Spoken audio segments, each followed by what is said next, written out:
Esimene Eesti Petša-Kutša. Minu nimi on Margit Mutsu, olen arhitekt ja disainerite liit palus mul täna modereerida siis seda esimest ajaloolist üritust nimega Petša-Kutša. Mõeldud on ta siis selleks, et me tuleksime kokku, jagaksime oma häid mõtteid, presenteeriksime oma töid ja et võib-olla disainerid, arhitektid ja ka teised loomingulised inimesed leiaksid nagu parema kontakti üksteisega. Võib-olla mõni sõna sellest Petša-Kutšast, imelik sõna. Alguse on see selline loengute sari saanud Jaapanist aastal 2003 ja seda hakkasid vedama Mark Taitam ja Astrid Klein, mõlemad on töödest, tegemistest, ideedest ja seda kõike 20 slaidi saatel. Iga slaidi juurde kuulub 20 sekundit juttu, selle aja peab siis kõik täpselt ära ütlema, mis öelda on tahetud, ei sekunditki enam. Slaidid pannakse jooksma ja iga lektor peab siis ise hakkama saama nendega. Siis maastikuarhitekt Karin Paltmann. Ja Karin saaks mulle hästi ilusa lühikese CV, mille ma võtan volituse ja loen teile üks ühele ette.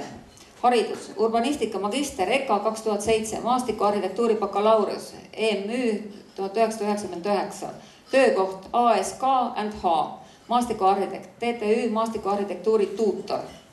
Hetke suurtööd Põltsamaal, Tapal, Tartus, huvi, linnaelu nüansid päriselt ja kirjutatult, kodud Tartu, Koorküla, Mukumäe, ma arvan, et need nimetavad ise välja. Perekonnaseis, mõnus, kohad Tartu kodute loomade varjupaik, vaikne nurgake, missioon, aus mäng. Tere tulemast, Karin!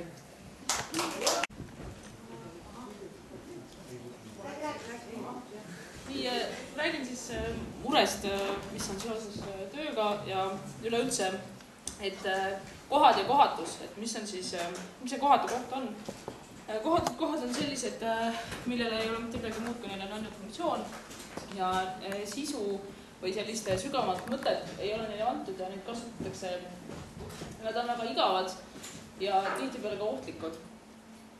Ja on olemas ka ebakohad, ehk siis ebakoht on see, näiteks on Auschwitz ja Buchenwald ja sellised, millel on mingisugune negatiivne aura, aga need on vähemasti karakteriga ja nendega on nagu midagi peale hakata. Ühesõnaga, kui sa selle peale mõtled, siis neis midagi on, aga kohatades kohtades ei ole mitte midagi.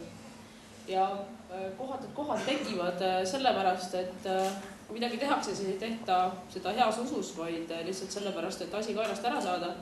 Ja kõige hullemini tehakse, sest ollakse tüdinenud, sellest mis tehakse. Ja selline kohatute kohtade tekitamine on kuritegelik ja see aitab kaasa globaliseerumisele, mis on, see tekitab selliseid globaliseerumine, McDonald's ja Statoil on kõige paremad näited võib-olla Rimi, aga see kehtib samamoodi ka mänguväljakute kohta, mis hakkavad korduma riigist riiki. Ja maailm on ikkagi nii suur ja täis võimalusi, et kui lihtsalt minna kergema vastupanu teed või ja see märksõna siin on tüdimus.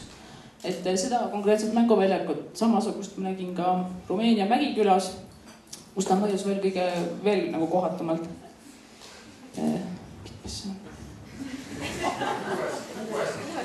Aha, nii. Selle kohatute kohtadega luuakse ka sellised kohad, et tahetakse küll head, aga just kui tekitatakse hoopis mingisugune, hakkavad toimima koos pluss ja miinuspool, aga nad ei lase teha seda, milleks on see asi ette nähtud. Ehk siis inimesi aetakse segadusse ja sunnitakse neid käituma vastupidiselt. Inimesed teinekord püüavad ise neid kohatud kohti võib-olla parandada. Millest see kohata kohta ära tunda on see, et nagu inimesed, keda ei armastatud, seda tunnete kohe ära. Samamoodi on kohaga, et temast ei hoolita, ta on kõikide nagu lükata tõmmata ja mõnikord püütakse seda parandada, näiteks graffitiga. Ja mõningatel juhtudel see õnnestub. See on näiteks õnnestumine, et inimesed on võtnud kätte ja teinud sellise kihvti asja ja see loob sellele kohale ise.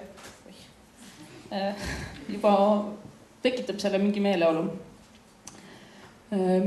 Kui koha loomine on ju protsess ja kui hakata mõtlema, et millest siis hakata, kui seda tehakse, et kõigepealt tuleb, mida jäetakse pidevalt tegemata, on see, et sul on mingi karakteriga asi, aga tahetakse hoopis midagi muud ja siis seda olemasolevat kvaliteeti ei osata kuidagi ära kasutada. Näiteks see on nüüd raadi et seda ähvardab kindlasti suures osas see oht, et ta lükatakse lihtsalt traktoriga siledaks. Noh, osa õnnestub päästa, aga osa mitte. Ja sellised asjad võetakse ära, sest et nii ei ole õige ja nii ei tehta.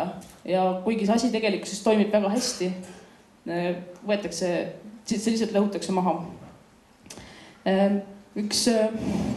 Ja siis selle asemel, et see ise toimiv asi jätta edasi toimima, disainitakse asjad üle ja teinekord ei ole tegelikult palju vaja, et inimene selles mingisuguses keskkonnas ennast hästi tunneks. Aga kuna igasugused normid ja nõmedad seadused, mis on tehtud ja reeglid on selle justkui vastu, siis mõnusad asjad võetakse ära, pannakse asemele igavad ja nõmedad.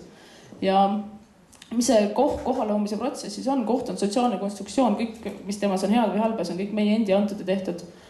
Ja see siin näitab seda, kuidas Lasnamäe inimesed ehitasid endale ühiselt aia ja kuidas selle kaudu hakkasid inimesed omavahel suhtlema ja tekkis mingi ühisosa. See siin on praegu ühine tee joomine, kus aeda arutati. Inimesed läbi nende mälestuste ja kihtide lisamise kohale kodustavad need enda jaoks näiteks nagu Linnatänava. Et linn on selline kohtade kogum, et kui igal inimesel on mingi oma koht, kõigil on omad kohad, aga see on ainult nende enda jaoks, et linn peab olema selline, mis pakub väga paljudele meist igasuguseid erinevaid asju. Ja teinekord ei ole ka sellised ootamatused mingisuguses kohas, kus sa seda aimata ei oska, annavad sellele mingisuguse iseloomu. See on Tartus Vaksali tänav, mis on muidu suhteliselt imelik tänav ja selline nagu igav, aga ühel hommikul nägime seal sellist päikesetõusu ja peale seda on see tänav muutunud väga armsaks. Oodake, osa on puudu.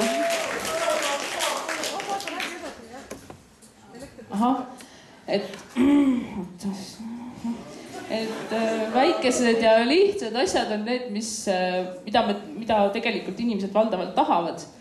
Ja kui hakata midagi nagu väga üle disainima, üle reguleerima, siis tihtipeale ei toimi ja inimesed leiavad ikka oma tee, kuidas seal toimetada. Et lasta neil olla ja teha seda, mismoodi nad tahavad, et tuleks tagasi see kadunud on mõistliku nagu hea tahe ja vaba selline mõistlikkus, et inimestel lastakse ise natukene rohkem mõelda. Et reeglid peaksid olema justkui selleks, et meie elu lihtsamaks teha. Aga tihtipeale nad hakkavad hoopis takistama ja näiteks mis on parim näide võib-olla sellest, kuidas inimesed tahaksid elada, mõned on garaažid. Garaaži kogukonnad on kohe teatavalt liigi väiksed maailmad, mis mulle endale väga meeldivad. Ja nad ongi olulised inimesed sellepärast, et nad saavad selle ise otsustada, ise teha ja ise selle maailma seal luua. Samamoodi toimivad ka väiksed aiamajad. See on see, mida me proovisime Lasnamäele teha. Et alguses see mõte neile väga ei meeldinud. Aga lõpuks, kui selgus, et need ei ole datšad, vaid need on nagu, mis iganes, siis nagu enam-vähem juba meeldis. Kasvuhooned näiteks. Et see on ka selline väikene vorm, kuidas ise saab oma elu paremaks teha. Kodustada seda mingisugust ruumi. Ja see on see aed, mis on praegust Raekoja platsis, mida me tegime eile. Ja me ei olnud suutnud kõiki neid asju veel mahagi panna ja juba inimesed kasutasid neid. Ja ei olnud üldse mingit jutuga, et see kellelegi ei meeldiks. Et selliseid asju on väga vaja ja see lisab sellele Raekoja platsile nüüd ühe kihi juurde, mis paljude inimeste meeltesse nagu püsima. Ja see reguleerib ennast ise edasi, sest sinna täna öösel tahetakse minna telkima.